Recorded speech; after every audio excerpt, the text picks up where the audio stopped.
arrival was almost unspeakable. We thought all evil in some form or another. I'm not guilty. The dead won't bother you. It's the living you gotta worry about. If I couldn't keep them there with me whole, at least I felt that I could keep their skeletons. Well, hiya, guys. It's us here at the Bad Taste Crimecast. I'm Janelle. I'm Vicky, and I'm not sure what that voice is. Just having a little fun, since the entire world's burning down around us. It's Coming so at you true. from quarantine. If this is your first time listening, a special hello to you. We got a great show for you. Coming to you live from our homes. Well, not even live, but from our homes. Coming at you barely alive from our homes. Barely alive. Yeah, there you go. We're here doing our part, recording at home while our shelter-in-place order is still in place. Hopefully, by the time this comes out, we are nearing the end, but not too soon. I'm not One pushing can only hope. Yeah. I'm not pushing for us to reopen too soon, but I'm just saying it'd be nice. Yeah. Who knows? Yeah. So we got a great show for you, as always. But first, let's head over to the newsroom. Fit to breathe, our food is unfit to eat. We sit watching our TVs while some local newscaster tells us that today we had 15 homicides and 63 violent crimes, as if that's the way it's supposed to be. We know things are bad, worse than bad. Our news today comes from LA County. Actually from LA itself. This is actually this news is going to be a couple weeks old, but due to financial constraints that have kind of been brought on because of COVID-19, the LAPD has decided that they are going to end a predictive policing program called PredPol, which there has become kind of this controversial program. The aim of it was to predict where property crimes were occurring throughout the city. Now, unfortunately, as with a lot of these programs, No property crime happening right now. yeah, the program itself sort of unfairly targeted Latino and Black neighborhoods, which is part of the reason why it was so controversial. But they have decided to end the programs because of the cost of it, which it's like, I wish it was because it was not a great program, but hey, it's something, I guess. They are considering other crime analysis systems, but for the time being, they are discontinuing that. So that's good. I had not heard of PredPol before. It was apparently a software developed by UCLA professor in conjunction with the LAPD, so it doesn't sound like it's a program necessarily that is everywhere. And they still, it seems like, have not really been able to determine the effectiveness of the program in reducing crimes. But obviously, I do feel like a lot of these times when these programs are put into place, they tend to have some sort of racial bias in them. It happens all the fucking time. Like, really, all the time. Predictive policing is one of those things that I'm kind of like, I think it might be valuable if you could do it right, but I don't know. I mean, that yeah. predictive policing is just steeped in racist ideology, so yeah. I don't know. Yeah. Malcolm Gladwell in his, I know I've been talking about this a lot recently, but his new book, Talking to Strangers, they talk actually about some research that they did in, I want to say it was in Kansas or Missouri, maybe in Kansas, where they did a study regarding the effectiveness of various patrol methods. And even though an area would be considered technically a high crime area, that most of the crime was actually only occurring on one or two streets within that area. And so they looked at ways to increase policing, and they talked about this sort of, it almost seemed like a precursor to stop and frisk, which we all know is like not super great. I don't know. Yep. It's a good book. Y'all should check it out. But anyway, I just thought that was interesting that it's not even due to, I think the groups are saying it's due to public pressure, the groups that were standing against this PredPol program, but It seems like it's actually a financial thing for the police department, but I don't know. It's just one of those things. Thought it'd be worth talking about. Anyway, let's move over to Netflix and Kill. This week we are talking about, it's actually an HBO and Kill. We're talking about Atlanta's Missing and Murdered, The Lost Children. It's a documentary series that looks at the time period between 1979 and 1981 when 30 African-American children and young adults had disappeared or were murdered in Atlanta. Wayne Williams, who was 23 at the time, was convicted for 2 of these, but most of them were closed after his conviction and have not been looked into. These cases have actually been garnering a lot of attention recently, I think due in part to the podcast that came out, 2 years ago now? Yeah. I think. But you've had an opportunity to watch this, right? Mm-hmm. I did, yeah. Okay. Tell me about it, stud. They're still releasing episodes weekly. It's still going on. Okay. As we record this. Yeah. So, it's not done yet. But they kind of go back and briefly talk about the case and Wayne Williams. But they talk a lot about the children with their mothers or living relatives. Which you don't really get to see a whole lot of. Right. They talked a lot about the junk science aspects of the case with the fibers and the sort of sketchiness that was happening on the bridge with the body being dumped and all that stuff. Yeah. And then in this last episode, they kind of started opening up about what they were doing now, reopening all of these cases or attempting to try to reopen all of the cases to actually close them because they weren't really closed. They were just kind of pushed into a drawer and never looked at again. Right. So it's pretty interesting. They do pull a lot of interviews from the mothers at the time that the crimes were perpetrated and during the trial of Wayne Williams. Mm-hmm. And then some stuff from when he's been in jail for a long time. So this is a couple of years ago that he was recorded by, I'm forgetting the news channel, but they pulled some of that stuff in there too. So right. I don't think they spent too much time rehashing it. No. But they did kind of discuss why, what he was, it was circumstantial evidence that he was convicted on and why there's a lot of doubt that he actually even killed anybody. Yeah. I think a lot of people can admit that Wayne Williams was sort of a peculiar dude. Mm-hmm. But that being said, that doesn't automatically make somebody guilty. This is that question of that I see all the time. And people are like, well, he didn't look like a murderer. He didn't look like, and it's like, you can't, yeah, exactly. You can't take that and make an assumption about somebody one way or the other. There's plenty of sort of peculiar people who just go about their normal lives. And there's plenty of quote unquote normal folks that will go out and commit mass murders. So I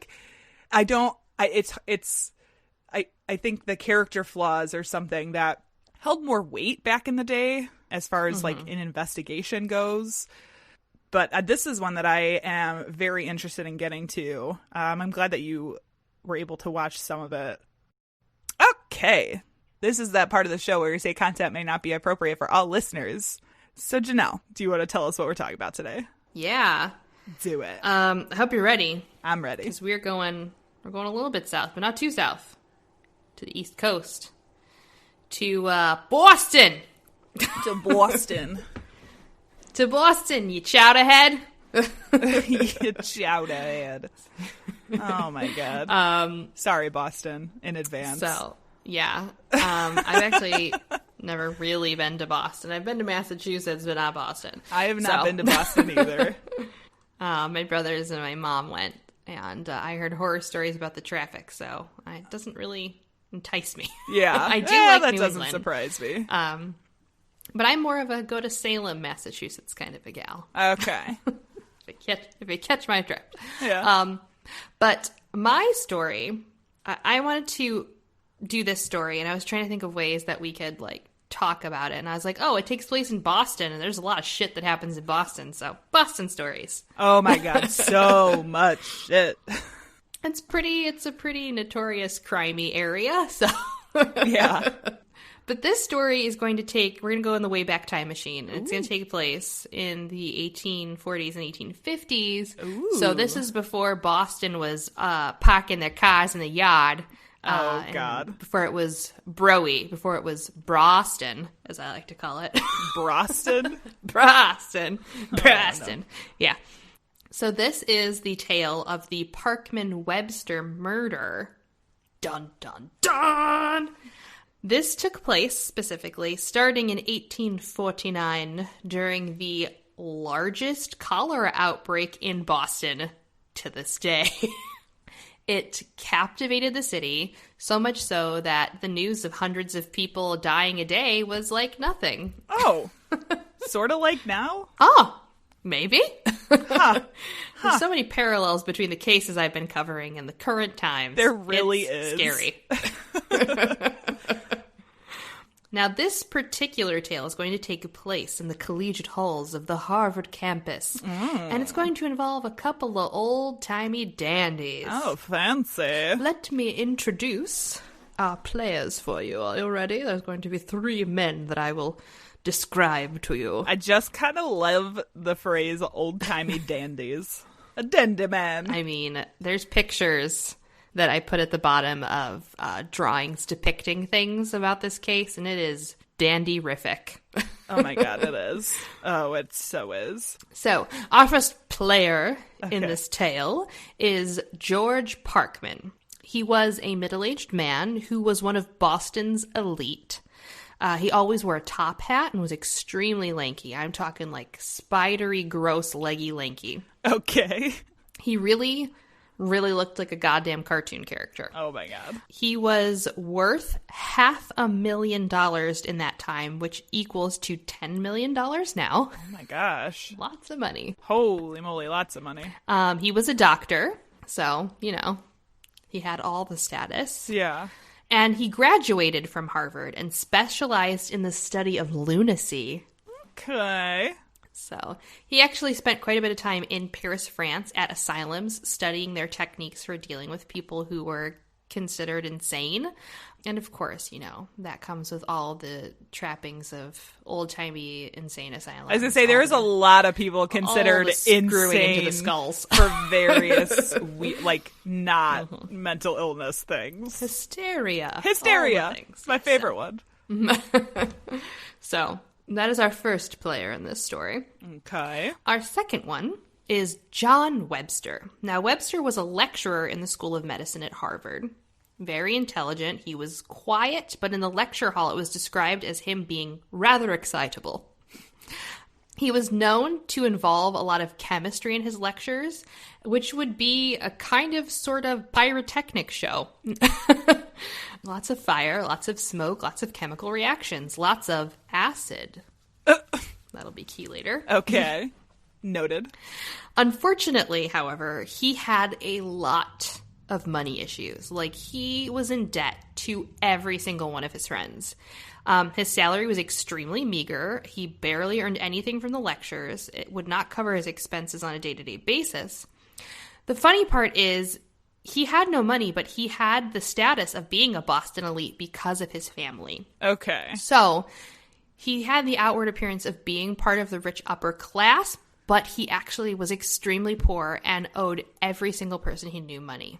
Okay. I feel like that's probably pretty common for the time, too, though. Everybody wanted to be that elite, class. And if you could fake your way through it, you were fine. Now, our last player in this tale is Ephraim Littlefield. Littlefield was a janitor at Harvard Medical School. He and his wife lived in the basement of the school, and he would not only clean the premise, but he also was in charge of starting fires and fireplaces for all of the doctors and lecturers in their private lodgings. He was also in charge of preparing cadavers for dissection. And as a side job, he would actually procure cadavers for the school for additional pay. Okay. Because it is body snatching times. Right. It's body snatching time. Now, we have our 3 major players in this tale. Let's go back to Webster a little bit here. Okay. Webster was in the habit of asking for money from his friends. He had no shame in this. He was very open. If he needed help, he would ask. So, he decided to ask Mr. Parkman for a small loan of $400 initially in 1842. So Parkman decides, okay, I will give you $400, and if you don't pay it by a certain date, it will compound interest. So it's now 1847. Webster had paid little to nothing back to Parkman and was actually in need of even more funds. So he decided to create his own note, or an IOU if you prefer, that requested an additional sum of money, which brought the total that he would owe to $2,432. Damn, that's a lot of 1800s money. Not chump change. No. Now, he was unable to obtain further funding without putting up some of his personal property for collateral.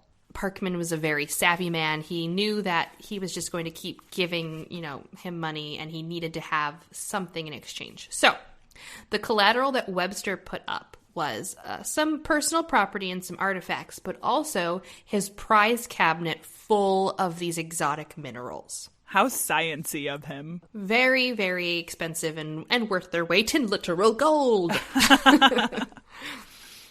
Now, about a year later, Webster was still in need of additional money, and he was looking at anyone and everyone he could for a loan. Now, he contacted Robert Shaw to get some additional cash. And Shaw, being the smart man that he was, asked for collateral up front before even giving him money. So, as collateral, he decided to put up his prized mineral collection. But wait, you say? He already did that for another loan. Yep, that's what I was thinking. You're right, yes. He doubled down on that collateral, and y'all can't do that.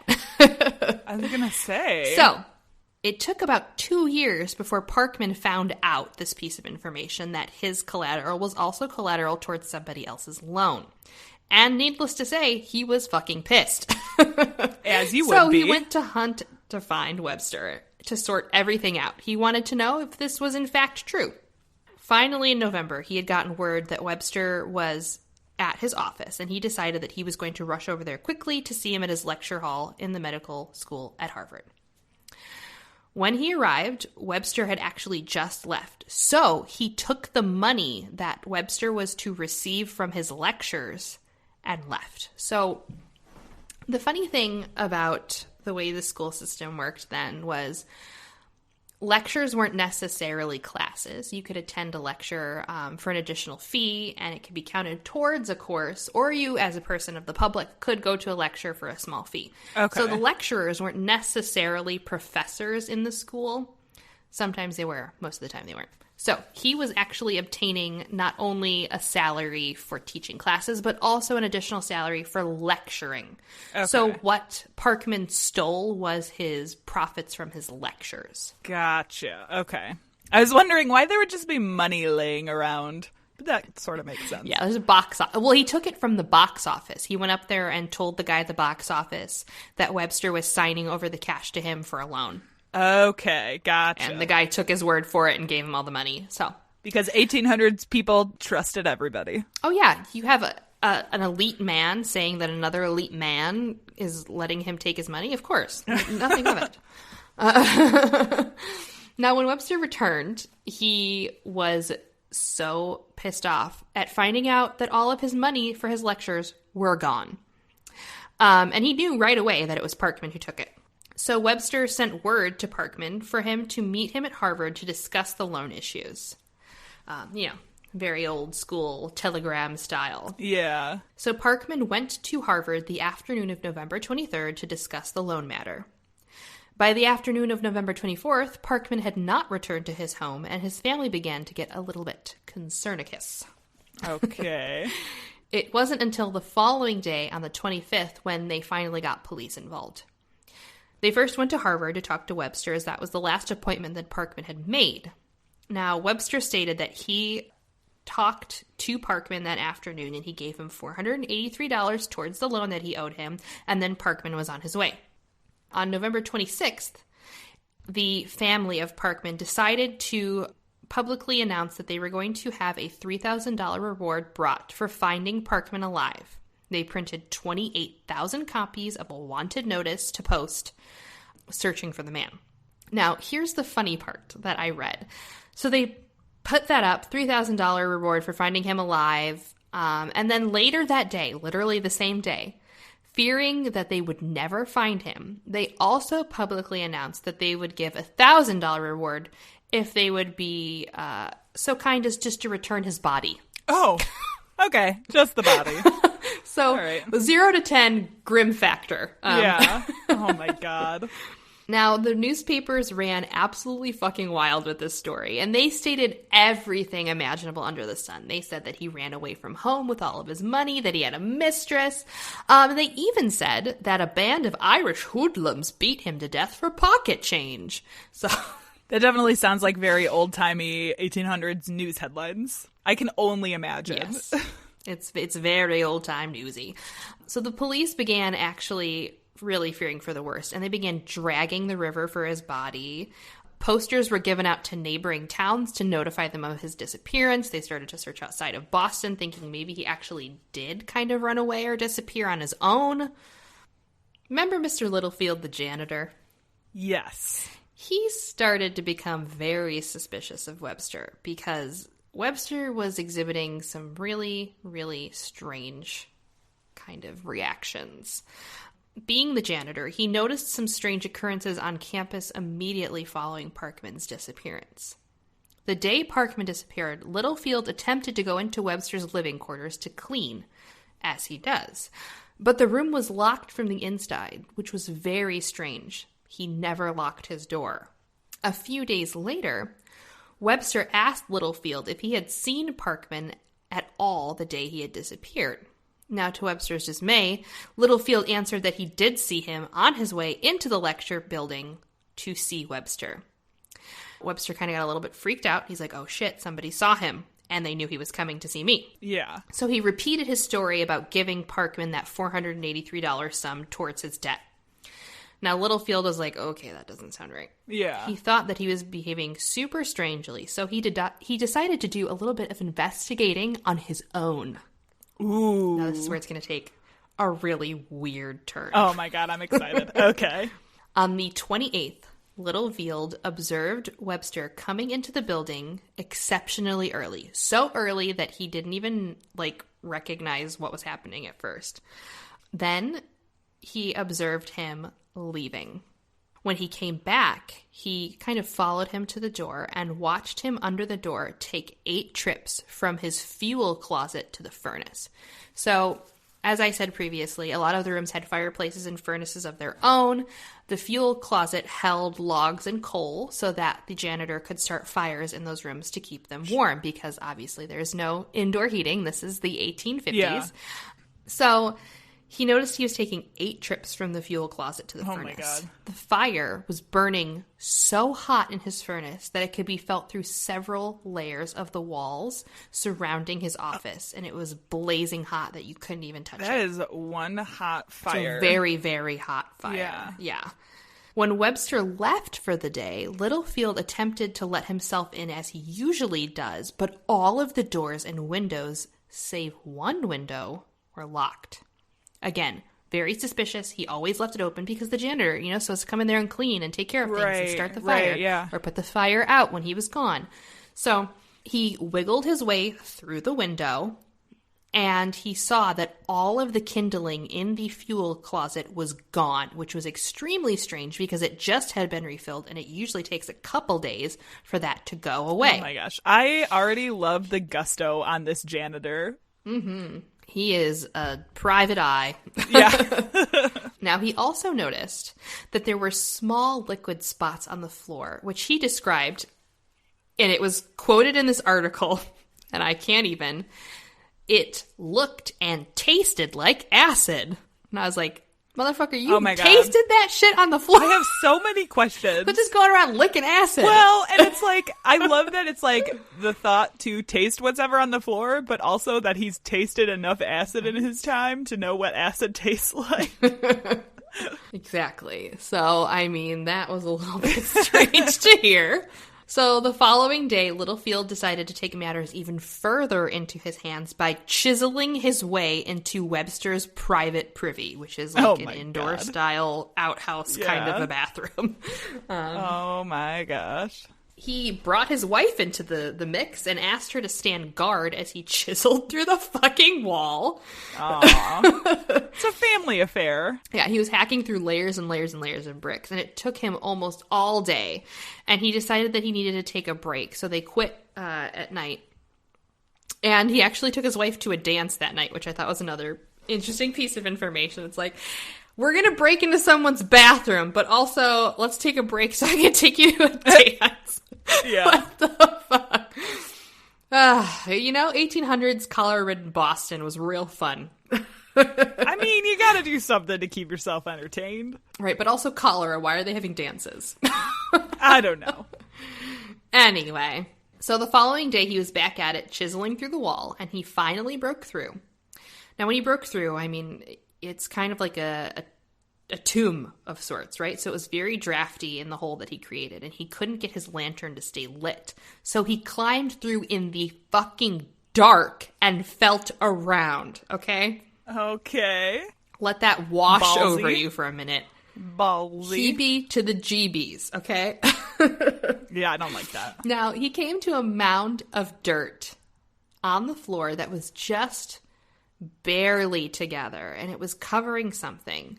So, this goddamn hero decided to start brushing off the dirt, and oh, lo and behold, human fucking bones.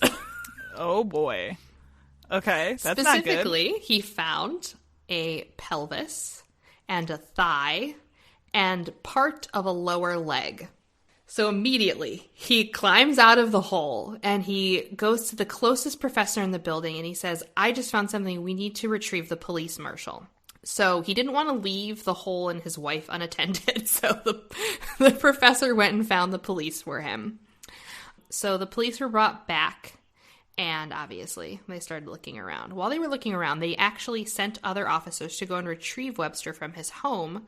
They didn't tell him what they were bringing him in for, but they took him into the police department. Oh my gosh. Eventually, they began questioning him about Parkman's disappearance. And he stated the story he had told before, where he had saw him and he gave him money and then he left. They, for some reason, spilled the beans immediately that Littlefield found some interesting parts of a person at his, chambers in Interesting Harvard. Parts of a person. Yes. So immediately Webster blurts out, "That villain! I'm a ruined man!" That's what he says. Direct quote. Not suspicious at all. That doesn't mean anything. No. So then he immediately starts going on. Only he and Littlefield had access to his private privy, and obviously it was not him who murdered Parkman. It was obviously Littlefield who was the murderer. Why else would he know exactly where the body is? Yeah. Of course. Why else? While they were questioning him, the police are, coming across lots of interesting things in addition to the human parts that they found. So as they continued to search, they found bone fragments in the furnace, and parts of it were so hot that the bone was actually some bones were fused to the sides of the furnace. That's how hot the fire was. Wow. In addition to that, they also noticed that there was deep gouges from a sharp instrument in the sink next to the furnace. They also found within the furnace buttons, coins, teeth, and part of a jaw. Okay. There were also acid drips all over the floor, which we had, found out before when Littlefield tasted it. And then they came across this chest. So within this chest, now this is the gross part. Like a chest as in like a treasure trunk? chest style chest. Okay. Yes. Yeah. With all leather straps and everything. Inside this chest was a partially singed torso of a man, and within the chest cavity, all of the organs were scooped out, and instead, in its place, was that of a human thigh. Oh my god. Storage. Storage to the Yes. max.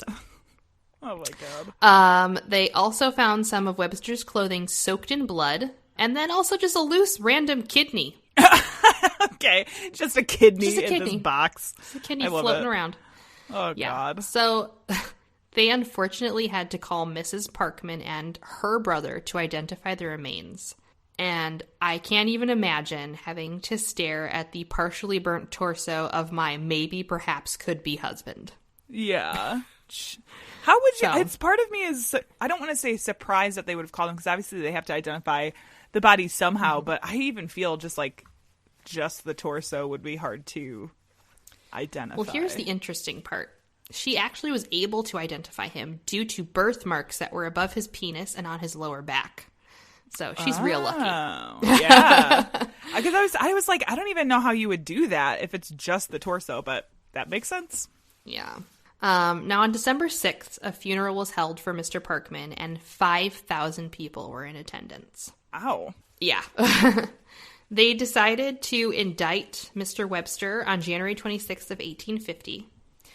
He had a very, very difficult time finding a lawyer, and he began preparing a written defense for himself while he was in search for a lawyer. Webster eventually was able to choose a Harvard graduate named Edward Dexter Sohier and his associate Pliny T. Merrick. What a fucking name. I mean, so Pliny is the name of, there was a Greek, I don't know, he's got a lot, the name Pliny is somebody who has a lot to do with like bunk medicine and old way back in the days before they knew what they were doing. Socrates style. Yes, yes, yeah. When people he's were still doing humors. Yeah, he's of that era. Pliny in the humors, like that's Yep. Yes. So neither of these lawyers actually had next to any experience in criminal law. They were actually more versed in financial law, so he was in the shit from the start. Oh, great choice of lawyer. Yeah. So the trial began on March 19th, 1850, with at least 60,000 people trying to vie to be spectators of the trial proceedings. There were lines that were out of control waiting for tickets to get into the courtroom, because this is back in the day when tons of people were allowed to go in and watch. Yeah. That's crazy. So in a testimony, a doctor stated that the body had been taken apart by a person with a very vast knowledge of the human anatomy. And here's an interesting part. So Parkman's dentist was actually brought in to testify, and he stated that the jawbone that had false teeth in it that was found in the furnace did in fact belong to Parkman, because he recognized it as his own work that he had done in the fall of 1846. Okay. He showed the jury that he had actually made a plaster cast impression of Parkman's jaw so that he could create these false teeth, and he still had it, and he showed that the jaw fit perfectly into this plaster cast. Oh, wow. Yeah, so the defense stated that the prosecution had failed to show beyond a reasonable doubt that Webster was the killer, or even how Parkman had died, or even that if that was in fact Parkman. They brought in 23 character witnesses and 7 other witnesses who claimed to have seen Parkman out and about around the supposed time of his disappearance. So they were trying to cast a lot of doubt onto this, that the body was in fact Parkman's. Yeah. Which, pretty good job for 2, lawyers who've never really done criminal law before. Right. At this point, the defense was doing pretty well, but then Webster decided he wanted to take the stand, which is never a good idea. Yeah, we've always had a hard stance on people taking the stand, and it's never good. Almost never works out. Yes, so... he criticized his attorneys while he was on the stand, stating that they were telling the whole story wrong, and then he began telling this crazy fabricated story of him giving Parkman money and then leaving, and then stated that he believed Littlefield was responsible for the death. Okay. So, Sure. sounds like a raving, lunatic. After the closing arguments, the judge stated in a very historic moment, this is what happened. Judge Shaw instructed the jury that they only needed to find beyond a reasonable doubt that the body was Parkman's. Now, this phrasing has become very standard today and actually was a part of European law for centuries, but this is the first case that used that phrasing in the judge's instructions to the jury. Okay. And it wouldn't be until 1880, which is 30 years later, that the U.S. Supreme Court would discuss and define this term reasonable doubt and allow for people to use it. So this case was mentioned in that discussion by the Supreme Court about the use of reasonable doubt. Okay. So this is an actual historic case in terms of that sort of shift in phrasing. Yeah. You know, previously people were using terms that were the absolute certainty of guilt. So this was a big kind of momentous moment for that sort of change in idea. Right. So they really had to prove conclusively previously that that was Parkman and that Webster killed him for certain. But now they were saying that you really have to have reasonable doubt. Yeah. The jury voted unanimously that the remains were Parkman's and that Webster had killed him and that he had done so deliberately. On April 1st, Judge Shaw sentenced Webster to be hanged. They did try to appeal that to no avail, and in June, Webster wrote a confession. He admitted to killing Parkman in self-defense when the latter had become aggressive over the debt. He said that it was an unpremeditated rage, an act of passion and provocation, not a malicious murder. He said that Parkman was speaking and gesticulating in the most violent and menacing manner, and he had been talking about the mineral cabinets being, you know, between both the loans, and that in his fury, he, Webster, and this is a direct quote, seized whatever thing was handiest, it was a stick of wood, and dealt him an instantaneous blow with all the force that passion could give it. It was on the side of his head, and there was nothing to break the force of the blow. He fell instantly upon the pavement. There was no second blow. He did not move. Okay, so what about all of the, like, I don't know, the body being cut up and burned and so organs removed and such? The crime of passion turned into what he does on a normal basis at his job, dissect cadavers. Yeah. Oh, gosh. Yeah. So on August 30th, 1850, Webster was publicly hanged. This case obviously was a major contributor to that sort of change in ideologies about reasonable doubt, but it was also a huge contributor to the emergence of forensic anthropology. So this 1850 court case was the first to involve forensic anthropology, forensic ontology, and a forensic document analysis. Wow. So it changed the course of wording in criminal law and allowed for the use of forensic anthropology and ontology to be used in cases.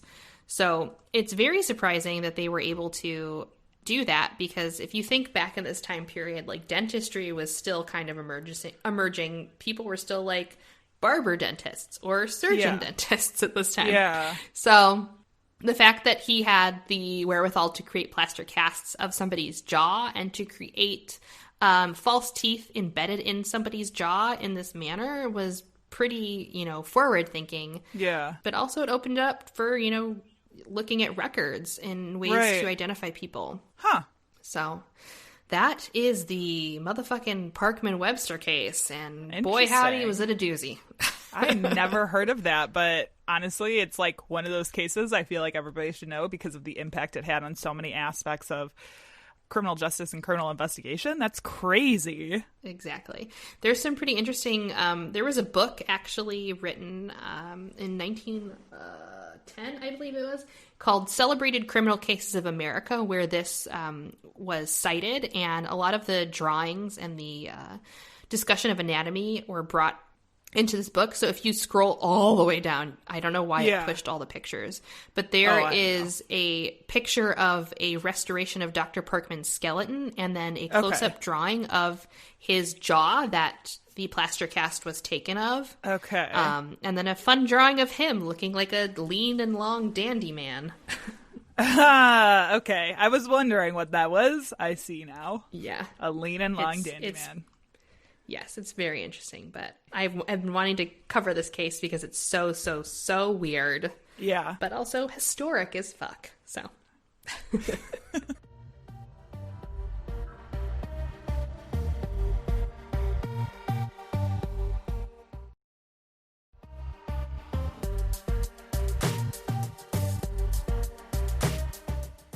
All right, Janelle, I found a really interesting case. But I do want to preface it by saying it's a bit of a shorty. It's okay. Mine is a bit of a longie. See, it works out. Yes. But I'm going to be talking about the burnt ziti murder. Did you say burnt ziti? As in the Burnt- pasta? Yeah, burnt ziti. Z-I-T-I. Oh my gosh. Okay. This is intriguing. I do love ziti. And I saw that and was like, oh my God, this is so Boston. Like, it is one of those things that's like, damn. So we're going to talk about Richard Rosenthal. Richard Rosenthal met his future wife, Laura Jean, at the John Hancock Mutual Life Insurance Company where the two of them worked. The two got married in September of 1991, but it honestly didn't seem like all was well in paradise. One of their coworkers would later testify that Laura Jean had come into work with a black eye and a bruise on her face. Not good. No. And they even confronted Rosenthal and asked him what had happened to his wife, and he explained it away by saying she had walked into a door. But Of course. right, it's like that classic standby.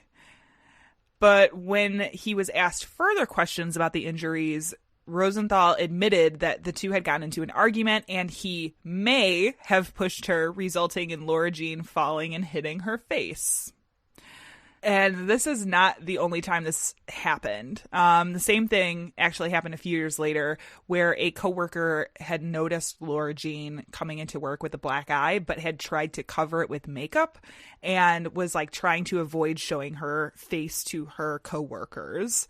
Again, Rosenthal was asked about what had happened to his wife, and he again explained it as Laura Jean walking into a door or falling down. I mean, she must have vertigo or something if she's falling down this much. Yeah, if she's falling down that much, yeah. But the marriage continued on, and the two had a baby boy in 1994. However, unfortunately, the baby was delivered prematurely and died only a few hours after birth due to fluid around the heart and lungs, causing heart failure. According to court documents, Rosenthal became extremely depressed after this, and apparently he also became obsessed with the death of his child. So much so that when the couple eventually were able to have a baby girl about a year later, Rosenthal basically ignored her. Like, Oh, God. yeah, he was so obsessed with Real their first Henry son that- VIII complex. Yeah, exactly. This continued long past the birth of their daughter and caused quite a bit of tension within their marriage. There was mention of some particular stress when Laura Jean was getting ready to go back to work after having their daughter. She was having this anxiety that I think is pretty common about having to put her daughter into childcare. Now, I will say, obviously, this wasn't their first child, but it's the first child they have that has lived long enough to have to go into childcare. And I've heard this from people who are first-time parents, and that is like one of the things. It's like, it's a little stressful. I don't want to leave my kid. Cool. But as she was having anxiety about this, it's definitely not a sentiment that Rosenthal shared. He didn't even go out of his way to try and like comfort or console his wife, literally at all. I mean, well, you know, she's so clumsy, she's falling all over the place. Oh my gosh. Rosenthal, as I don't think you'll be surprised to learn, was also in charge of the finances. Yeah. He insisted on approving every bit of money that Laura Jean spent, and she would have to ask him for money like for the day before he went to work. Otherwise, she'd have to call him at work to get approval to spend money. Oh my God, I am so glad I am a strong feminist. All the ladies who independent. You have to ask me for money, sir. Now, this focus on their deceased son continued to be a central part of Rosenthal's life, and it just like continuously injected stress and tension into their marriage. There was an incident in the summer of 1995 while Laura Jean was gone from the home. Rosenthal had strapped their daughter to the changing table and left her there while he went into the kitchen to grind coffee beans. Okay. Great parenting. Parenting 101. Laura Jean found out and was pissed that he had just left her in another room strapped to a table by herself. It's just a baby. I mean, to be honest, it's just a baby. I've heard this a lot, you know. Previous to the 90s, parenting was a very different time. It's true, but this Still is that like old school this mentality. is mid-90s. I But- mean, that's still on the cusp. Yeah, it's true, yeah. Now, despite all of this, Rosenthal had decided that he wanted to have another child, even though, Oh, God. due to health concerns, this would actually include an incredibly invasive and painful procedure for his wife in order for her to get pregnant again. He was like, fuck it, I want another kid. Have me a baby. Okay, dude. Whatever. Honestly, I was reading this and was like, this guy's such a jackass. My goodness. Yeah.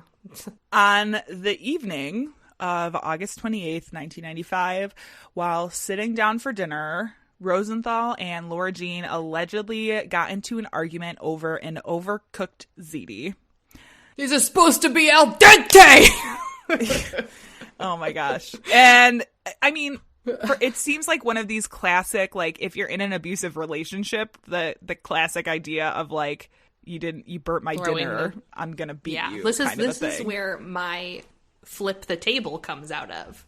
Yeah. It's a very classic Italian man reaction. If you don't like something, you flip the fucking table.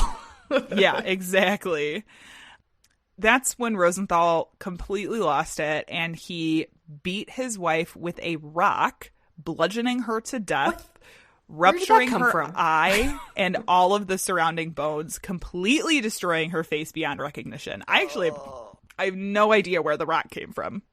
But Orbital that's bones are the worst. I broke my nose and in a car accident, and part of the orbital bone fractured a little bit, and it is like, it's like your eye is trying to escape out of your head. It's like, it's yeah.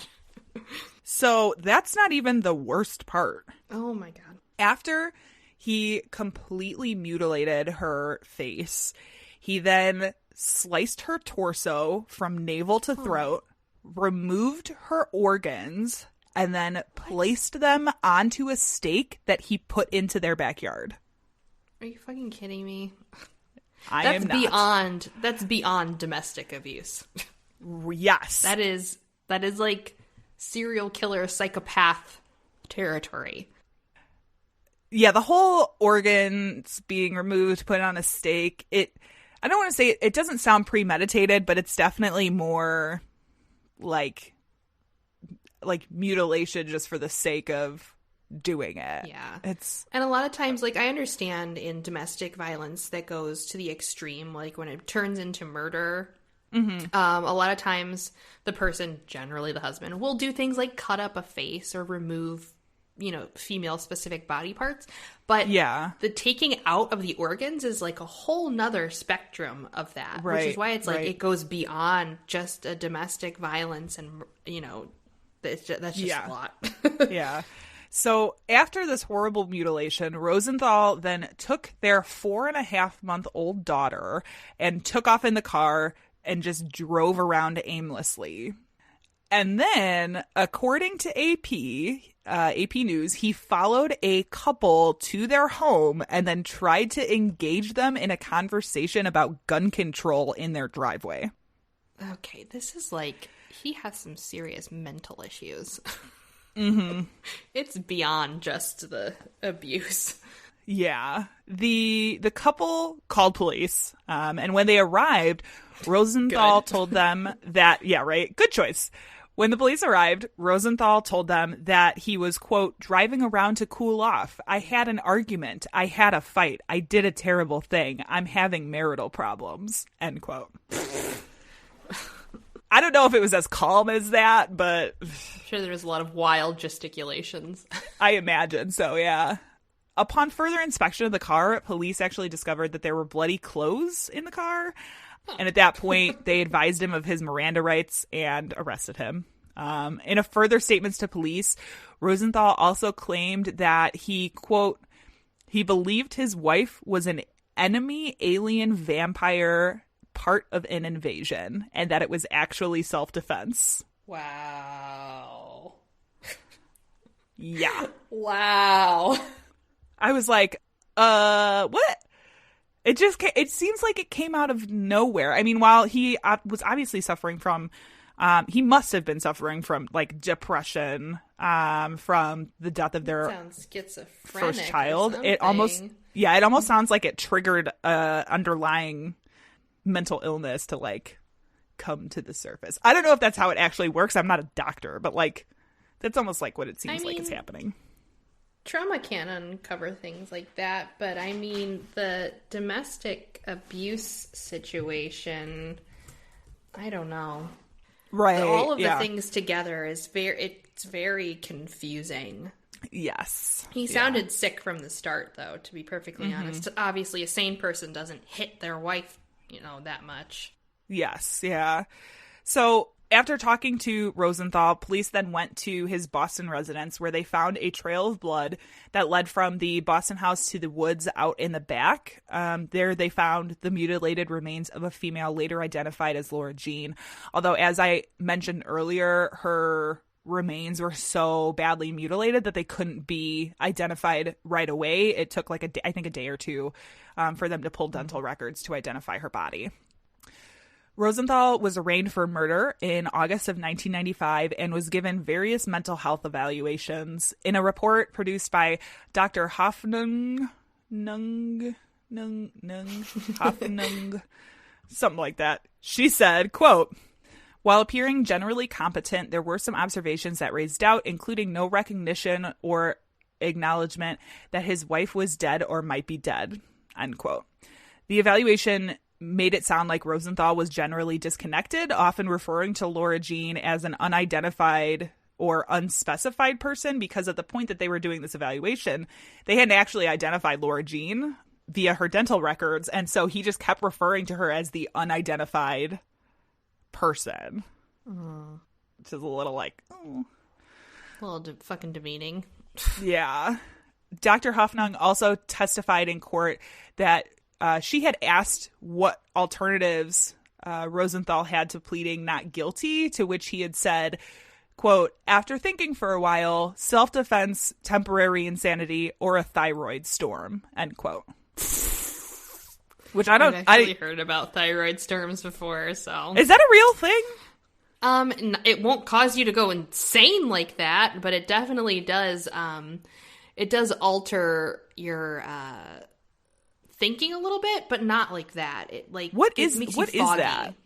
Well, your thyroid controls a lot. My brothers have right. hypothyroidism, so there has issues with like controlling your emotions and your hormones and all of these things.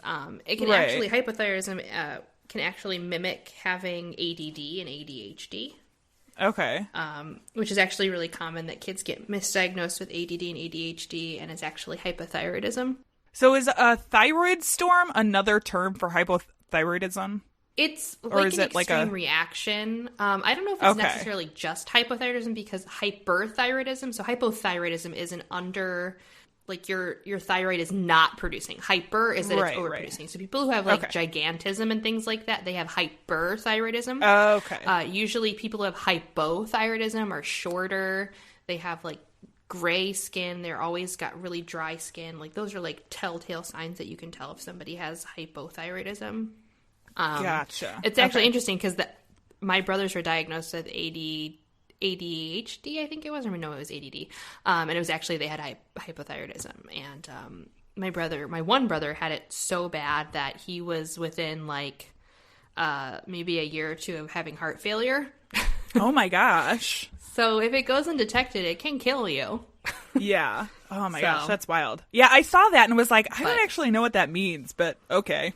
It can cause you to, like, it can make you, depending on what kind of, issues you have with your thyroid, it can make you be, like, hyperactive or slow you down to the point where, make you manic even. Okay. And cause depression, but I don't know if it would cause you to kill somebody. Gotcha. Okay. So they decided to commit Rosenthal to Bridgewater State Hospital for an evaluation to decide if he was actually competent to stand trial. His Lawyers, however, had a different strategy, and they had instructed Rosenthal to not cooperate with the doctors giving him the evaluation, which was like, okay. Lawyers, am I right? Mm-hmm. He was indicted by a grand jury for first-degree murder, where I thought this was just like an interesting exchange. They were talking about the plea that he was entering. Sue says, defense counsel stands mute. Clerk, the defendant standing mute, the court will enter a plea of not guilty to this indictment. Be seated, Mr. Rosenthal.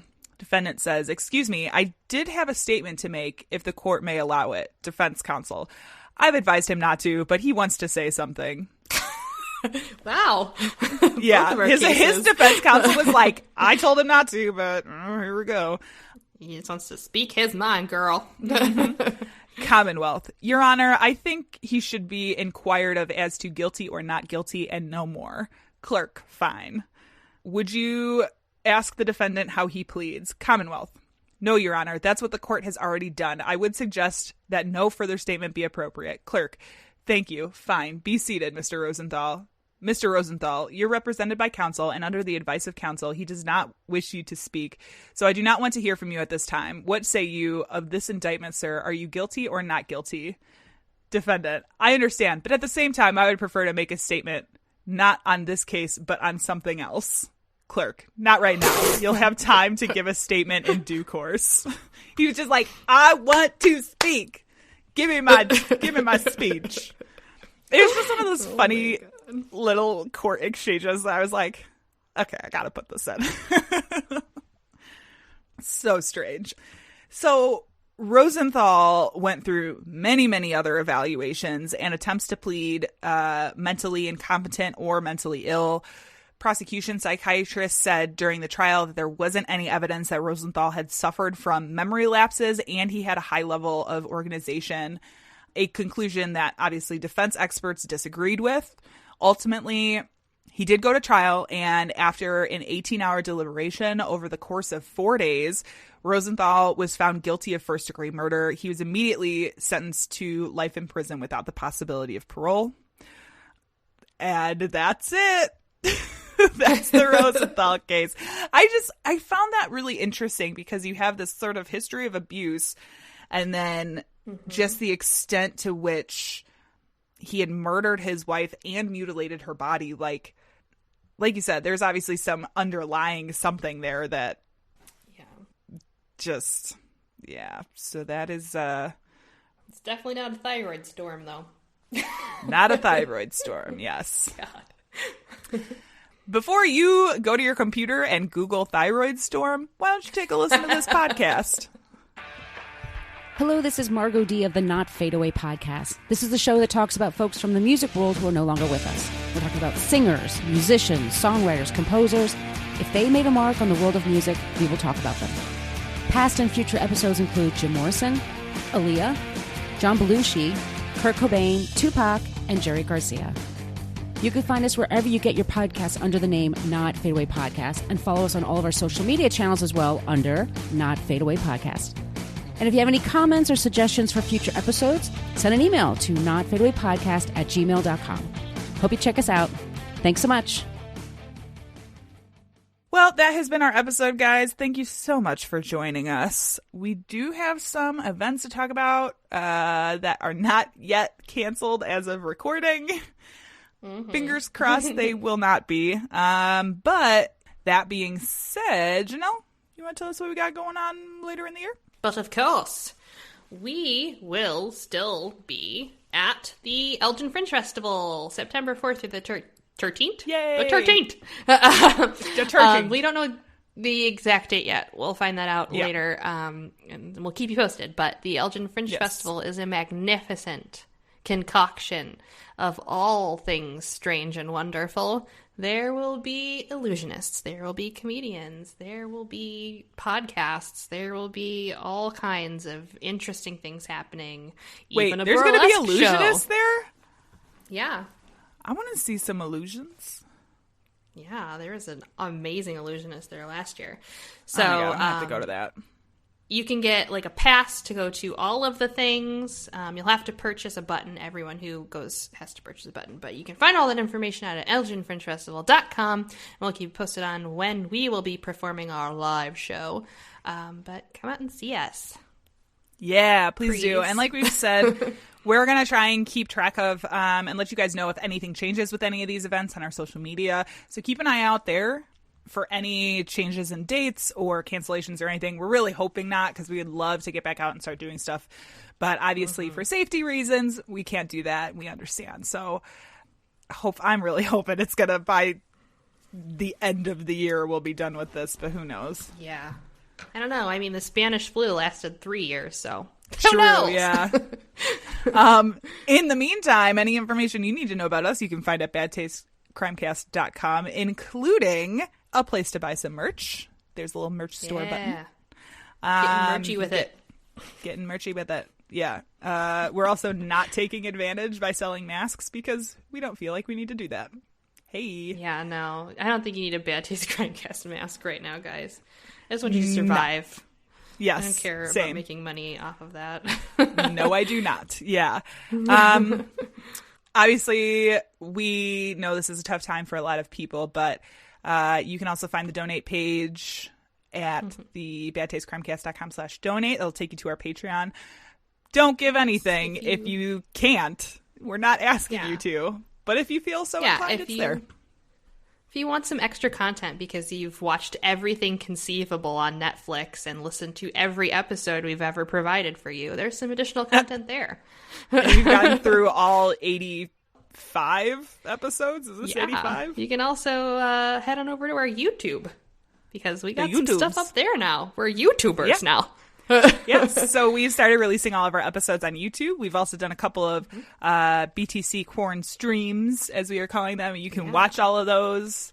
Janelle has done a cocktails. I kind of wasn't kidding about vlogging. So No. If we are able to leave our house, I'm going to vlog our stuff. Okay, do it. I'm saying it right here, right now. If I get to leave my home, I am going to vlog the shit out of our events. Yeah. There is an episode of Cocktails and Conspiracies up on the YouTube page with the boys from Cider Scene that you can check out there too. So just check us out there. It's fun stuff. I think it is anyway. Let us entertain you, please. Yeah. Yes. Let me entertain you. I think, is that it? I think that's it. That's about it. Until next time. Our sound and editing is by Tiff Folman. Our music is by Jason Zakshevsky, the Enigma. I really need to get that hype button. We will see you in 2 weeks. Stay safe, stay healthy, and good. Stop spreading corona. Bye, guys. Stop spreading the disease. Oh, no. I want to leave my house today. Oh, God. Their bodies on the hillsides along the highway.